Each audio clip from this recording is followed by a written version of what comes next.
जी हाँ दोस्तों, ग्राम सभा सागर से प्रधान पद हेतु शिबू कश्यप जी का कहना है, न जाति धर्म का खेल कोई, न ऊंच नीच का नारा है, अपने क्षेत्र का हो विकास, बस यही संकल्प हमारा है। जी हाँ दोस्तों, आने वाली 26 तारीख को पोलिंग बूथ पर जाएं और किताब वाले खाने पर मोहर लगाकर शिबू कश्यप जी को भारी से भारी मतों से विजयी बनाएं। जी हाँ दोस्तों, कारवां बढ़ रहा है, संघर्ष जारी है, जो मेरे साथ खड़ा है उनका एहसान भारी है, 2 गुना करके दूंगा आपके सहयोग की कीमत, आपकी भविष्य की सुरक्षा हमारी जिम्मेदारी है। तो जी हाँ दोस्तों, इस बार शिबू कश्यप जी का चुनाव चिन्ह किताब पर मोहर लगाएं।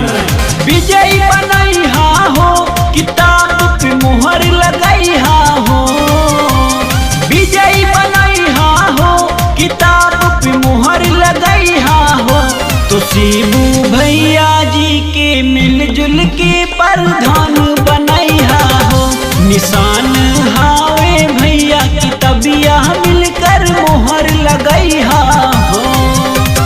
विजयी बनाई हो, हाँ भैया शिबू के जिताई हो, निशान हाव किताब मोहरिया भैया मिल के लगाई हो, कि अब की शिबू भैया जी के मिल के प्रधान बनाई हो। जी हाँ दोस्तों, सबका साथ, सबका विकास, सबकी इज्जत, सबका सम्मान, यही है मेरी मूल पहचान। जी हाँ दोस्तों, इस बार शिबू भैया जी का चुनाव चिन्ह किताब पर मोहर लगाएं और अपने ग्राम सभा सागर से शिबू भैया को भारी से भारी मतों से विजयी बनाएं। चाचा चाची भैया भाभी भूल न जइहा, आसोट दे के शिबू भैया के जितैहा। जी हाँ दोस्तों, चुनाव निशान किताब पर मोहर लगाएं।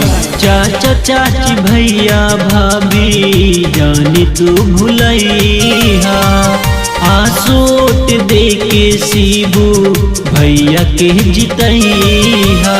विजयी बनैहा हो, मोहर किताब पे लगैहा हो, इनके जितैहा हो, मोहरिया किताब पे लगैहा हो। चुनाव निशान हावे किताबिया मिल के मोहर लगैहा हो, कि अब की मिलजुल के प्रधान शिबू भैया के बमैहा हो। जी हाँ दोस्तों, आने वाली 26 तारीख को भूल न जाना, पोलिंग बूथ पर जाना और किताब वाले खाने पर मोहर लगाकर शिबू भैया को भारी से भारी मतों से विजयी बनाना और अपने गांव का चौमुखी विकास कराना।